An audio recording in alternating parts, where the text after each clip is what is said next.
Naaliw ang mga netizens sa viral video nito ng mga pato. Pinatrip sila. We're all in this together kasi ang boto nila sa pagtawid sa kalsada.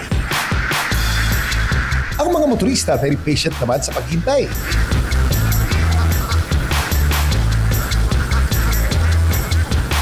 Ang viral video na to, kumandirit papuntang 2.9 million views. Bakit kaya magkakasamang maglakad mga patong ito?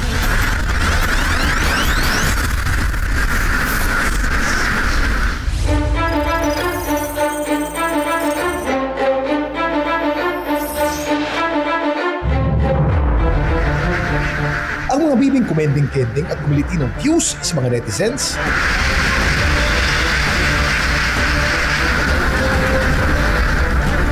dito wala matatagpuan sa Bustos, Bulacan.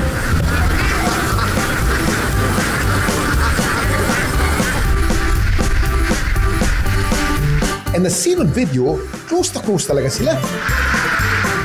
Pinatrip sila.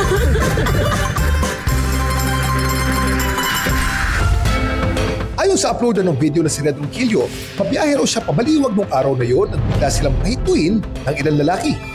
Akala ko kung anong meron. Tinignan ko yung paligid, wala namang kahit ano. Si kuya lang na nagpa-stop. Tapos maya-maya nakita ko, may pangapatawid pala na grupo ng itik. Para silang bata na ginaguide nila kuya na patawid ng kalsada. Ang nakapurang lalaki na nagpapastol sa kanila ay si Peter de la Cruz, 48 years old. Pinapastol daw niya mga itik na ito para makahanap ng bagong kakainan. Bali, 4 na bats po yun kasi hindi po pwedeng yakit ng biglaan po ng maramihan. Kasi mas matagal po magiging traffic. 15 years old pa lamang daw siya ay nagpapastol na siya ng mga itik para sa kanyang pamilya. Pagka umaga po, pagkayari po namin yung magkape, lalabas po namin sa bukid, pakakainin po namin sa palayan para makakain ng susu sa kapalay. Bibe, pato at itik. Naguguluhan din ba kayo kung anong pagkakaiba ng mga salitang ito? Ang bibe ay ang playful at casual term ng any form of duck. Ang pato naman ang formal term ng duck, ginagamit sa standard at formal context. Habang ang itik, tinutukoy nito mga native at farm ducks na mostly ginagamit for farming and culinary context. Ang dami mong alam, Kuya Kim. Ang dami mong alam, Kuya Kim. Pero nakatutuwang tanong, saan ba galing ang mga bibing ito? Pauwi na ba sila? Ang lagpas 1,000 bibe na nahuli kam sa video ay galing pa sa Kutkut, Bulilan. Nagmamarcha sila panipat naman sa Makinabang, Baliwag, Bulacan para dito naman sila sumimot ng mga hindi pa naaning panay. Pinapastol daw niya mga itik sa mga pwedeng makainan na palayan dahil kung bibili pa sila ng feeds ay siguradong mas magastos. Ang mga itik na ito nagsisilbi na ring natural pest control. Yung pong pagpapastol, hindi lang po sa para makatipid kami sa pakain. Nandun na rin po yung para pumakain po yung mga kuhol na naninira sa mga palayan po. Saka po yung mga insekto na nasa lupa po. Nakakatulong din sila pagyamanin ng mga lupa sa tulong ng pagtapak nila dito. At ang pagtawid sa kalsada, normal naman daw nilang ginagawa kung hindi naman malayo ang susunod nilang lilipatan. Para makatipid kami sa gastusin sa tracking. May mga tumatawid na bibe.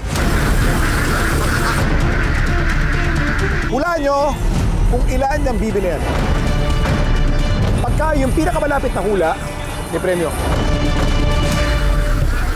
Mga 2,100.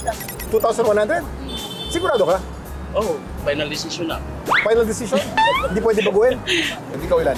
300. 300? Ba't mo nasabi 300? Kasi base sa ano eh, yung kumbaga, yung ano niya, yung dami niya at nasasakop na lugar at saka yung laki ng bibi. Ba't mo nasabing 2,100? Tingin ko kasi sobrang dami pero sa nagtakbuhan na, kunti lang po lang. So, babaguhin mo? Oo, bagawin ko. Siguro mga 500. Ang tamang bilang ng bibing ito ay... Yung pong unang batch po na yon, 2,100 po. 2,100. Tama ka nung una. Ba't mo pinalitan? Mga 2,100. Galing mo, Brad! Pintrip sila. Ang paglalakad ng sama-sama ng mga pato nakakatulong para sa kanilang seguridad. Kapag sama-sama, mas maraming mga mata ang nakakakita sa mga predator pag sila'y paparating. Pangalawa, sa migration, kung saan papunta ang leader, doon susunod ang lahat.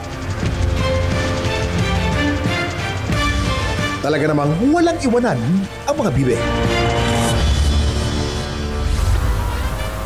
Ang dami mong alam, Kuya Kim. いろいろ知ってるね、クヤキム。 Jellyfish mukbang ang atake.